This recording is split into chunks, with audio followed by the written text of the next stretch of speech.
Olá pessoal, Guilherme, Escola de Evangelização da Casa Fé Ego, daqui a pouquinho o Rômulo com vocês.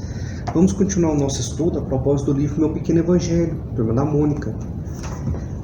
Nossas crianças estão tendo encontro, acerca dele, e nós do grupo da família vamos debatendo o mesmo capítulo, de tal modo que nós tenhamos subsídios e elementos para trazer para o mundo delas, das nossas crianças, essa conversa, para que a gente consiga colocar no culto do Evangelho no lar, esse tema, e principalmente que a gente consiga trazer para a nossa vida, esses elementos e esses subsídios que a gente está aqui conversando. Indulgência, que é o nosso tema de hoje. E a propósito disso, a turminha da Mônica então está reunida ali se ofendendo, e o primo André do Cascão vai falar: vem cá, mas vocês não conhecem indulgência? E ali eles falam: não, mas o que é isso, indulgência? E ele vai falar: olha, indulgência é perdoar, é não julgar, porque afinal de contas ninguém gosta de ser julgado. E a propósito disso, então, a Marina pediu para contar uma história, que ela estava de férias e encontrou o Dudu. Dudu, para quem não conhece, é um personagem mais novinho e que apronta pra caramba na Turminha da Mônica. E ela de férias encontrou o Dudu rabiscando o muro, fazendo desenhos, e ela vai conversar com ele pedindo: olha, não faça esses desenhos no muro, a gente não pinta muro, porque as pessoas podem não gostar dos nossos desenhos. O que a gente faz? A gente pinta em folhas, Dudu, e essas folhas nós entregamos para quem gosta dos nossos desenhos. E ali então eles vão e limpam o muro e começam a desenhar em folhas. E André então vai falar: olha, que bom, você agiu em indulgência.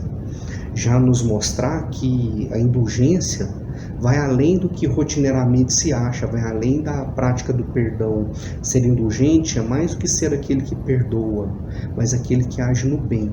Aquele que consegue superar a ofensa, consegue superar a agressão e agir no bem.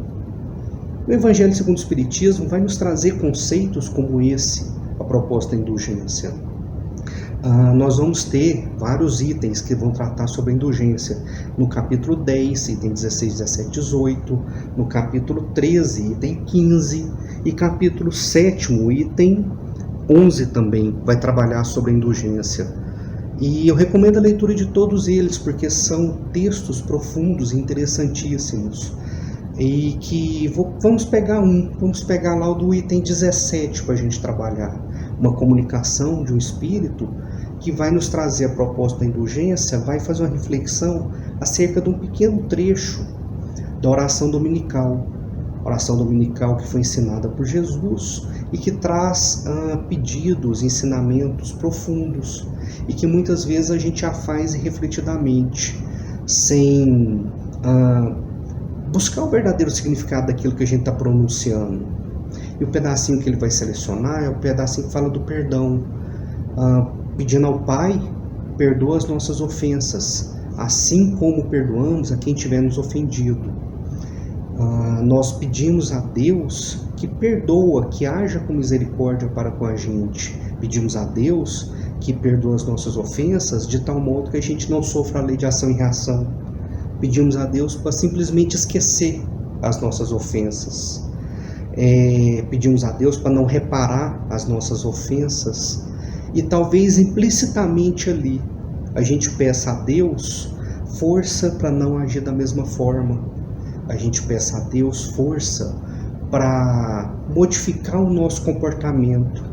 E mais do que a atitude vingativa e de ódio e de raiva, que a gente vibre com amor por aquele que nos ofende. Pedimos a Deus: Deus, eu vou perdoar a quem me ofendeu, da mesma forma que eu peço para você me perdoar. Que eu peço, Pai, que me perdoe. Eu vou perdoar mais do que simplesmente esquecer. Eu vou perdoar, e eu estou oferecendo esse perdão, transformando a agressão em alegria, transformando a agressão em amor. Conseguir transformar aquele ato em caridade ativa.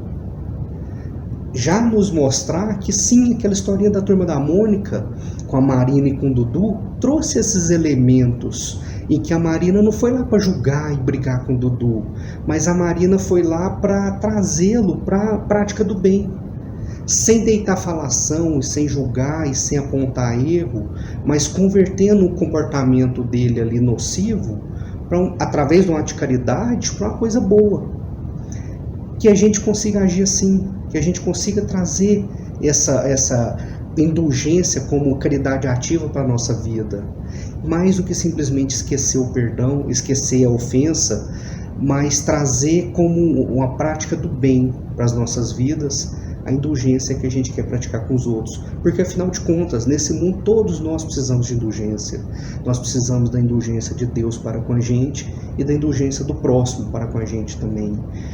Quantas vezes que a gente refletidamente ali, no proceder para com o próximo, a gente age mal, age refletidamente, causando dor, magoando. Nós falamos em agressão, nós falamos com ódio, nós falamos com raiva, nós falamos agindo falsamente.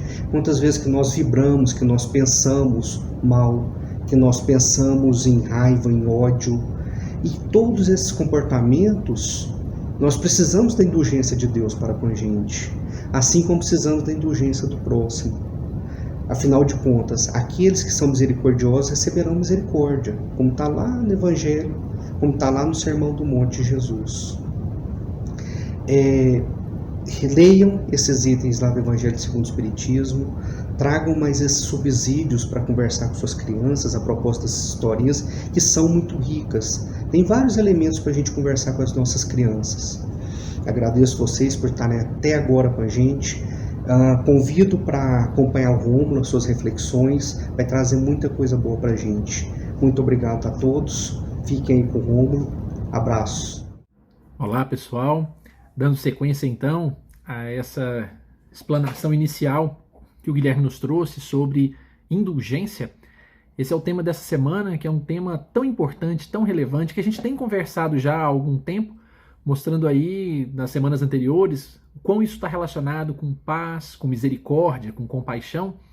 E para avaliarmos nesse dia, especificamente sobre indulgência, nós selecionamos aí o capítulo 35 do livro Jesus no Lar, de Neio Lúcio, pela psicografia de Chico Xavier, que vai nos trazer uma história em que um aprendiz, um discípulo de Jesus, na leitura do Evangelho, no momento em que faria um Evangelho, ele chega e comenta em tom de reclamação da dificuldade que tinha tido no dia, na relação com as pessoas, a forma como as pessoas o tratavam, das cobranças que ele precisou fazer e as pessoas o trataram de maneira muito áspera, muito ruim, e que era difícil conviver num mundo desse em que as pessoas assim agem mal consigo, mesmo você se esforçando por fazer o melhor.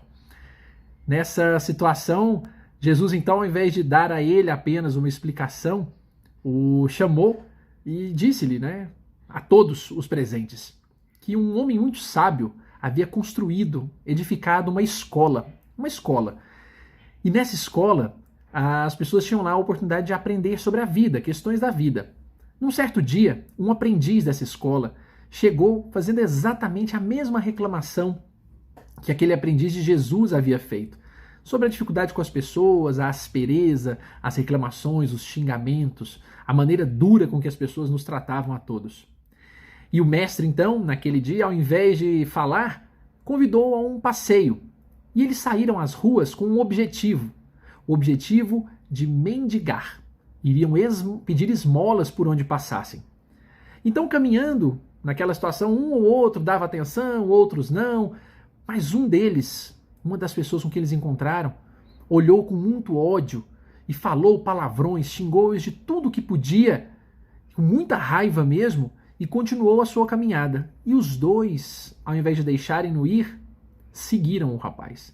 Algumas quadras abaixo, notaram que ele então, em certo momento, caiu reclamando e contorcendo-se com imensa dor, com cólicas muito doídas, e foi então socorrido pelas pessoas que ali estavam, com muita dor.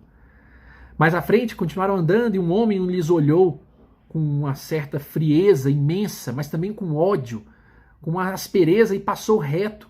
E eles então, curiosos, foram atrás, chegaram até lá e viram mais à frente que ele foi acolhido por pessoas que estavam chorosas, e então ficaram sabendo que a sua filha desencarnara há pouco. Continuaram caminhando e numa praça viram então um homem que lhes xingou e prometeu-lhes, na verdade, que iria lhe tacar coisas, que iriam presos, e gritando com eles ficaram então a observar a distância e logo repararam que na verdade se tratava de uma pessoa que tinha sérios transtornos mentais. Por fim, mais ao fim do dia, caminhando mais um pouco, encontraram um outro senhor a quem pediram, e esse então acabou gritando com cada um deles e causou na verdade um pânico nos dois que estavam ali, porque os disse que inclusive iriam jogar coisas neles e mandá-los presos. Não passou muito tempo, descobriram então, conversando com as pessoas próximas, que ele havia perdido tudo num processo grave de falência e que havia passado da condição de senhor para a condição de escravo. Então, naquela condição, havia se manifestado daquele jeito com eles. O mestre então volta para casa, volta para a escola com o aprendiz e pergunta-lhe o que ele havia aprendido. E ele, sem saber o que dizer, o mestre então toma a palavra e diz para ele, com muita serenidade, para que ele aceitasse a necessidade do entendimento por sagrado imperativo da vida. Que não mais se queixasse daqueles que exibem expressões de revolta ou de desespero nas ruas.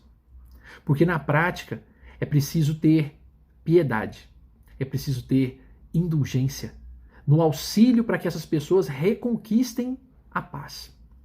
E ainda dá um exemplo muito significativo ao dizer que o touro pertence a ele o chifre, e esse chifre, obviamente, machuca, espeta, afeta, é porque ainda a ele não é dada a oportunidade das asas. Então que nós possamos pensar com muito carinho na forma como nós estamos enxergando as pessoas, vendo talvez uma única faceta de uma série de facetas que elas possuem. Que nós possamos imaginar se nós que estamos pedindo perdão a Deus, não precisamos muito mais desse perdão. E se nós enxergamos os outros na dureza do nosso julgamento, inclusive contando aos nossos filhos, ensinando a eles sobre esse julgar, que nós possamos pensar também se não os outros não estão nos julgando e se nós também não precisamos e não dependemos desse sentimento da indulgência alheia, da compreensão com as nossas limitações e os nossos defeitos. Indulgência, enfim, seria muito mais colocar-se no lugar, como hoje modernamente se fala da empatia, mas que nós possamos isso de forma muito mais profunda, é de entender e compreender. Não basta só colocar-se no lugar, é sentir o que a outra pessoa está sentindo para que a gente possa então fazer o mais correto julgamento, que na verdade não vai ser julgamento. Como Jesus não julgava porque entendia as limitações, por exemplo, já falamos aqui, não dizia da mulher adúltera, mas com certeza a chamava de mulher, porque sabia que ela havia se equivocado naquela condição, mas hora nenhuma a rotulou, nem criou nenhuma fama para aquela pessoa. Que nós também possamos aprender nesse caminho de Jesus e coloquemos a nós um desafio. Algo que nós podemos fazer aqui é desafiarmos-nos. Imaginar, por exemplo, se as nossas crianças estão nas salas de aula, nas aulas de evangelização, estão recebendo propostas de atividades semanais para fazer uma brincadeira, um jogo, façamos nós também, os pais, para nós, um desafio. Vamos tentar essa semana encontrar alguém, algum desafeto, alguém que tenha nos constrangido de alguma forma muito ruim, ou alguma pessoa com quem tenhamos nos desentendido, ou que tenha agido de forma com a qual nós não coadunamos da maneira, e vamos ver como estamos agindo no sentido da indulgência. Nós estamos aqui prontos para podermos conversar, inclusive queremos melhorar a nossa proposta aqui, e aí deixo, claro, essa oportunidade para que os pais também se manifestem, seja no nosso grupo da FEEGO, seja também no privado, conversando conosco, para que a gente possa então criar a oportunidade nesse dia, começando nessa semana, a pensar onde eu posso ser indulgente, quem eu estou rotulando, quem eu estou criticando por um comportamento e se eu posso, obviamente, imaginar ser diferente, aquela pessoa ser diferente do que eu antes imaginava. E vamos nos falando, para nós vai ser uma alegria podermos conversar um pouco, porque afinal de contas, nós estamos todos aqui evangelizando e sendo evangelizados, educando e sendo educados também. Que possamos então pedir a Deus nesse instante, na nossa oração final, que encha nosso coração de muita luz, que possa nos permitir olhar com os olhos de ver e ouvir com os ouvidos de ouvir, não com os olhos críticos e os ouvidos críticos, mas do contrário, os olhos e os ouvidos cheios de sabedoria, que já trazem consigo a certeza de que todos nós estamos aprendendo juntos e que, sem dúvida alguma, os irmãos que hoje padecem de sofrimentos e necessidades, que nós possamos ter a singeleza e a humildade de reconhecer que nós também, nos dias de angústia e sofrimento, muitas das vezes colocamos para fora de maneira equivocada e temos a necessidade que os irmãos nos compreendam. Que possamos então compreender, sermos indulgentes e amarmos como queremos ser amados, hoje e sempre. Que assim seja, Senhor. Que Deus nos ilumine, nos proteja e que possamos não nos esquecer, finalizando esse momento, com um recado deixado por aquele mestre sábio que levou a pessoa, o aprendiz, a passear. Ele conclui a sua grande lição dizendo a ele que se nós reclamamos das ovelhas que balem em sofrimento, atrapalhando o nosso descanso, que não nos esqueçamos. Muitas vezes a ovelha está indo para o matadouro e precisa da nossa compaixão. Que possamos pensar com mais carinho e com mais indulgência entre nós, irmãos que somos. Um forte abraço e uma boa semana a todos.